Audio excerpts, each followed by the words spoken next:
député nini. Et awa bako comprendre le pourquoi papa Wambale abimisaka ba vérité wana ba contactaki batu moko na niveau ya Côte d'Ivoire par la Kabylie pour na kosala ye made. Lelo vérité éclaté au grand jour. J'espère que ba coupable place Bazali Hippolyte Kana mbena mwasi na ye Jezabel place Bazali mitema et déficit. Tant que bino moko la bozalaki na pouvoir, système na biso ya santé ezalaki parteur. C'est vraiment déplorable. Tokoti que la bino ton atam kolomoko te. Tozali ko pesa longonya na service de renseignement, na service ya immigration, na bae alo bazui courage ya ko dénoncer boni ya la bouli azalaki déjà na ba démarche na niveau ya ambassade ya Inde. Akende ko se faire soigner. Lelo oyo boni chele amongo boko pesa biso explication ya ba école oyo ezalaki na ba liste ya école conventionnelle catholique pendant plus de 40 ans.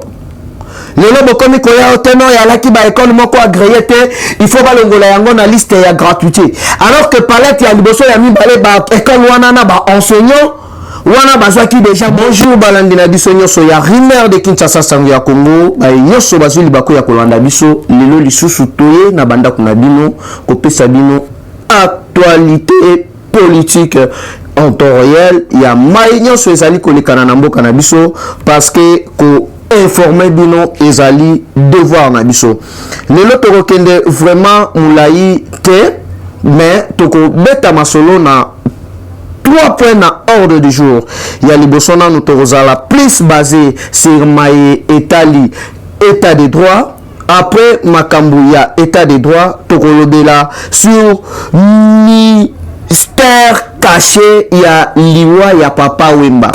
Papa Wemba nini yango esalaki kenon akufa parce que avant na wana avoyager na Côte d'Ivoire a pasaki émission moko au journaliste atunaki ba question moko politique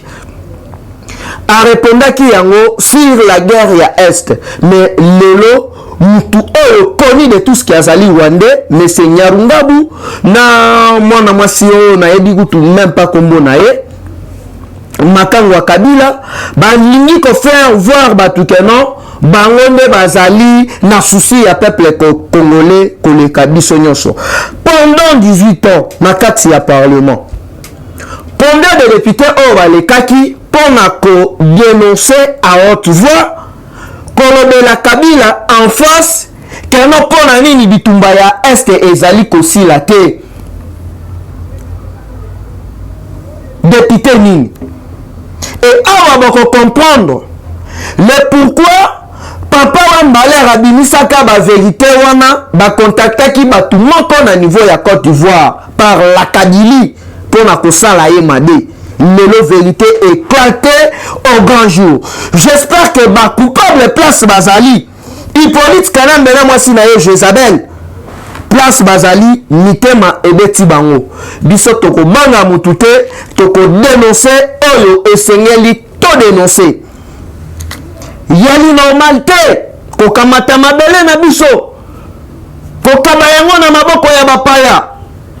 toko tolere yango ata mukolo moko te. Sikoyo awa biso na bino tokomi lisu likolo ya lisu yango na liko lancer message na ba compatriotes nyonso na biso ba congolais. Mukolo ya lobi l'air ya investiture ya gouvernement na kosenga na congolais nyonso tokutani na niveau ya palais du peuple au lati veste na kati ya veste chas chicote chicote ezala parce que nga moko na kozala na chicote na ngai ezali pona ko fouetter tous les mbororo parce que koloba namoni keno bakomi kosakana na biso parce que mutu neti Nyarungabu Rwandais de naissance mwana mwasi wana mushebe kuasegi mushobera sogi nani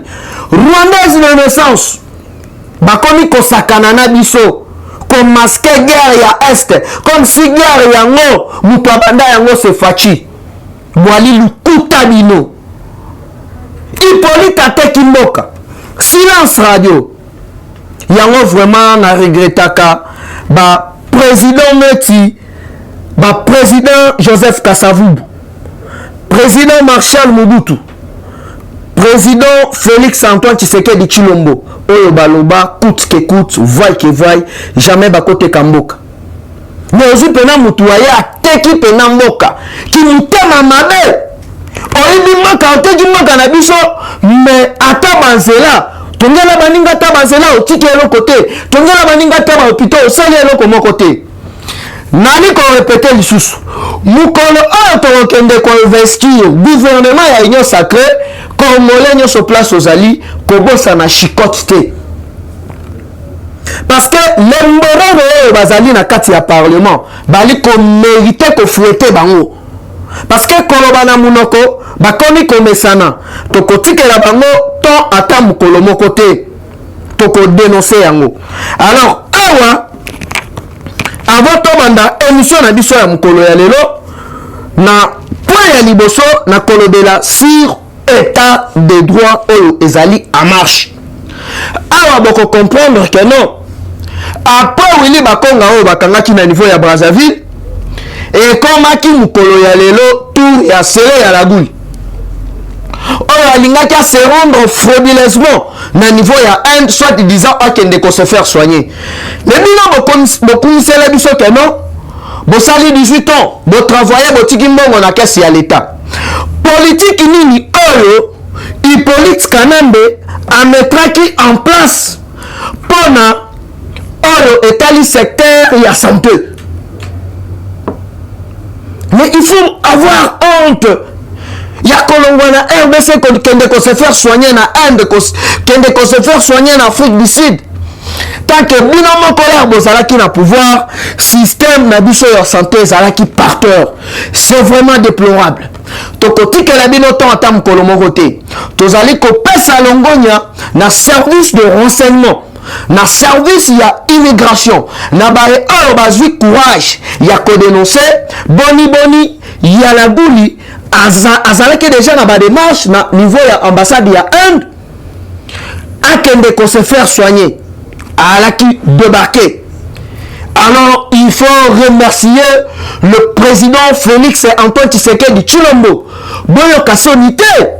parce que makambo oyo totikala komona yango te depuis mokili ebanda avec Kabila City vol ozali bon élève ozali acolyte malam mais lelo toali komona ba ministre en fonction parce que bazali ba ministre sortant nanu basali remise et reprise te bakomi kopakata mangu bango moko yango tolobaka kwanga tikela bateke parole ya nzambe liloba tikela ba vrai pasteur ezali te wali komi benga pasteur oni benga na pasteur église na yo ezalaka wapi ozalaka so disant interprète ou interprétaka na église nini kimutema mabe komela baninga mbongo wali kotambola na kombo ya nzambe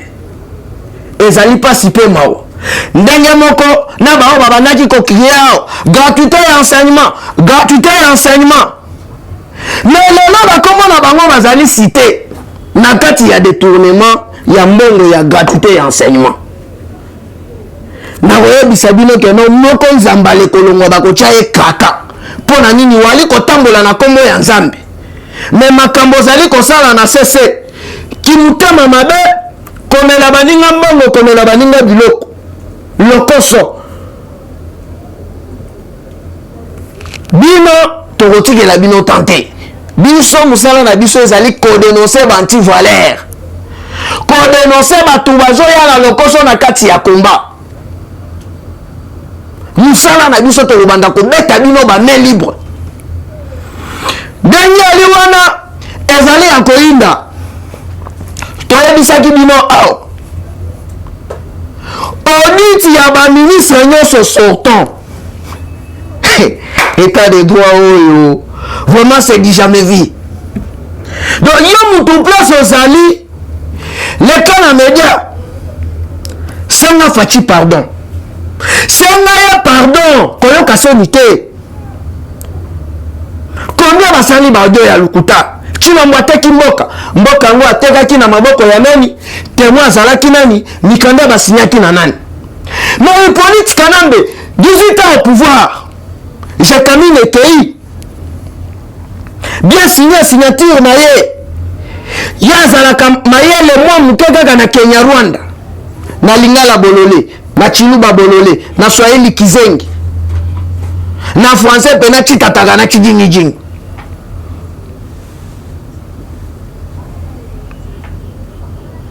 ye oyo mayele ebimaka na Kenya Rwanda pumbafu en complicité na Soriano kamata ba minere na biso kaba teka si lelo zoya oteno obimisela biso secret tozali na posa na yango soki bokobomana mais boya bakena justice ekosala mosala na yango parce que bamaske ekwei génocide ali kolekana na mboka oyo Congo mais silence radio alors que ezali 4e génocide toali kokende déjà na 5e mais personne alaki na courage ya kolobela yango mais lelo tozwi président oyo azali 100% congolais oyo azolanda procédure wana normal de sorte que bato nyonso oyo bazali cité na kati ya koboma kopia baminere na biso justice ezala faite lelo oyo boni chelu amongo bokopesa biso explication ya ba école oyo ezalaki na ba liste ya école conventionnelle catholique pendant plus de 40 ans lelo bokomi koya oteno yalaki ba école moko agréé te il faut balongola yango na liste ya gratuité alors que palette ya liboso ya mibale ba école wana na ba enseignant wana bazwaki déjà mbongo alors que babandaki koexiste te likopana bino na Willy Bakonga tala ndenge boali confondi nazali koyebisa bino moko zambale kolongwa bakotya ye kaka parce que oyo ezali kosala soni ya église universelle balitala ebele mosusu toalaki kopekisa ye ve kosala boye te kosala boye abandaki koyoka te ndenge ali wana ye mpe ali kosala bademarshe apakata atante lobi topesi kutu bainformation ke no mutu wana ndenge ali wana lobi akendaki mpe kinkola akatisa bolanda ye ve ayoki bongo akini atindi baémissaire mwana koli kosala bongo te nakosala bongo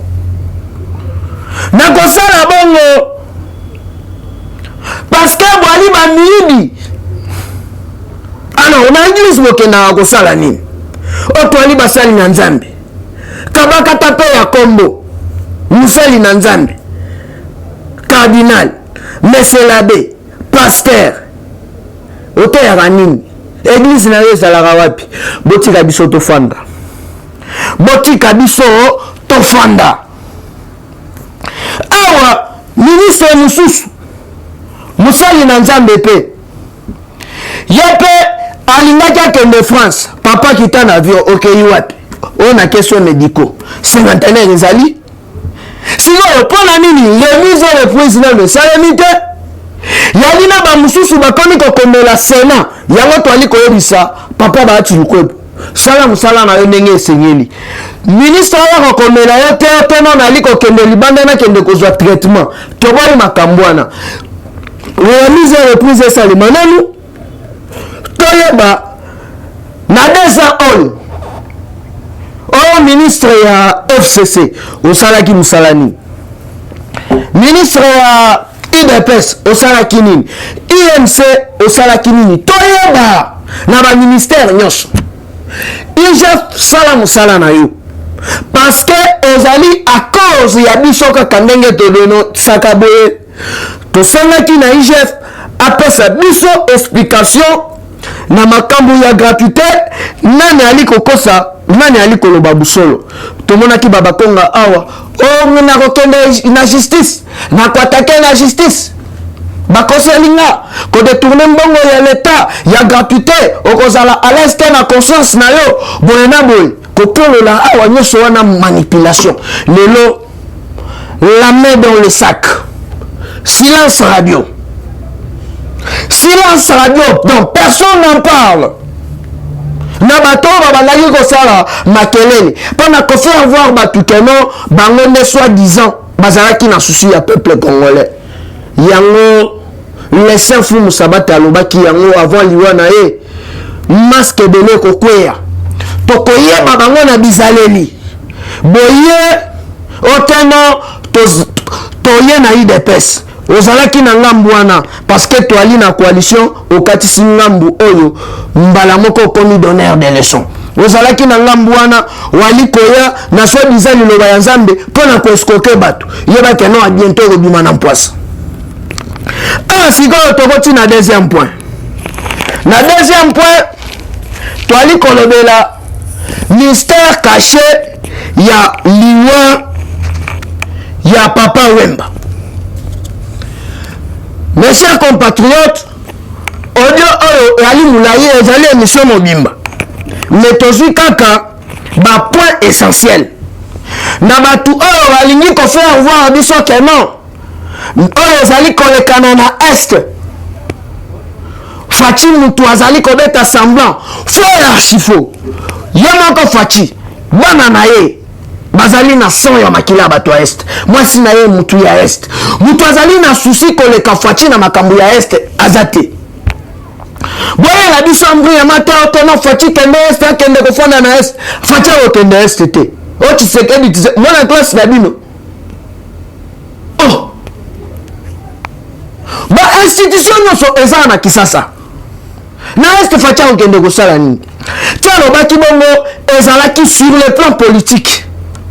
kokende kofonda na est elingi koloba keno ekozala na base oyo kofonda kuna mpona kotrake tous les nyangalakata parce que ye moko déjà na message na ye ya lobi na point de presse na homologue na ye ya Kenya alobaki bien banyangalakata ba ADF nyonso ba se préparer en conséquence parce que tout le monde contre-attaquer tout na suka bakamata position ne wali komona un politicien azali kobimisa maloba wana yeba keno nzungu nyonso ezali prêt parce que batu wana oyo bazali koya yakala bakenya te ezali mixage ya plusieurs militaires bali na kati bino sikoyo lembororo bokamata position parce que leo tokosilana na bino na bitumba tokokende na bino na gauche makofi tokende na bino na makofi awa sikoyo boyeba comprendre nini yango esalaki keno Papa Wemba akufa parce qu'à l'époque Kabila au pouvoir personne n'en parlait na makambo ya guerre ya Esto Papa Wemba zo courage ya kodononcer yango badomai awa bolanda comment il faut qu'on nous rejoie arme moko mosusu eya soki na bamboka nini mpo eya kokanga kaka nzela wana boulevard wana oyo esalama na est kuna kolaki biso moko 60 plus de 60 millions soki totelema tolobi boye tokendana kuna biso nyonso estce bango wana mwa mboka moke rwanda ekoya kokota ndimi te ça prolonge na biso nyonso wana ezali une façon ya koloba ezala une façon ya koloba ezali mpena volonté ya biso nyonso kwa ya biso nyonso bandeko bazokufa kuna batusala baza kolia baza komela baza awa 2014 bon aussi ekoki kosarete mpona bango te mais quand même ezali kambo oyo faut interpeller tout un chacun de nous lelo boye na banza mokili mobima bakolanda biso mingi émission todéclare na bato baza na este ya mboka na biso eza mpena basoda mosusu bakobonga mawa mpo ake korejoindre baninga na bitumba bainfiltre bakoti mpe ebele na kati ya basodango bainfiltre ebele ya ebele oyo bino bokoloba awa ya afungoli telefone na ye to bino bozoloba bango kuna baza koyoka bainfiltre bakota ebele mais lelo boye tolongwana bainfiltre wana parce que na banza soki yo ozwi déjà ke nakoloba souffle oyo eza na bainfiltre baza na kati wana seke bango mpe kuna likolo bayebi ke bainfiltre bazali balokola biso na baza kosala nde na sourde oreille parce que eli politico yango nde basala nango sourde oreille mpo ekota na banégociation okonégocie na kagame bonégocie na ye mais kagame est en train de souffler le chaud et le froid en même temps le chaud et le froid en même temps opinion internationale ici est dénoncée mais qu'est-ce qu'on a à attendre encore notre vrai ennemi c'est Kagame on le connaît maintenant c'est pas dévisager inutile d'aller chercher ailleurs nga alingi kopesa message moko ya Eshima, votre magazine qui bat au rythme de l'actualité. Une réponse à vos besoins en information, un éclairage dans divers domaines. Impartial, documenté, instructif. Eshima au cœur de l'info. Retrouvez la nouvelle édition. Exclusivité. Eustache Mouandi, ministre d'État, ministre des Ressources hydrauliques, relève le défi de la libéralisation du secteur de l'électricité. Des actions concrètes. Cap sur la libéralisation de l'électricité. Installation des mandataires ARE et ANSER. Fonds Mwinda qui permettra de fournir de l'énergie électrique propre à 15 millions des Congolais. Signature contrat B-Box. Plusieurs protocoles d'accord signés dans le cadre de la mise en application de la loi sur l'électricité. Les avancées enregistrées dans les secteurs des ressources hydrauliques et électricité grâce à la vision du ministre d'État Eustache Mouandi représentent un acquis indispensable qui balise le chemin vers l'effectivité de l'amélioration du taux de desserte en eau potable et en électricité. Focus. Payer l'impôt est un devoir civique. Le directeur général de la DGI, Barnabé Mwakadi, sensibilise les assujettis. Dossier Eshima, les épidémies les plus dévastatrices de l'histoire. Nation, le ministre d'État Ribens Mikindo met en valeur les blocs pétroliers et gaziers de la RDC afin de transformer les potentialités en hydrocarbures en véritable richesse. Élection 2023, le compte à rebours de la Senco. À lire également les portraits de Kelly Kunte, journaliste chevronné. Économie, budget 2021, moins ambitieux, plus réaliste. Culture, les tabous de l'inceste. Retrouvez l'intégralité du magazine Eshima dans les kiosques. Eshima Magazine, un nouveau standard d'information.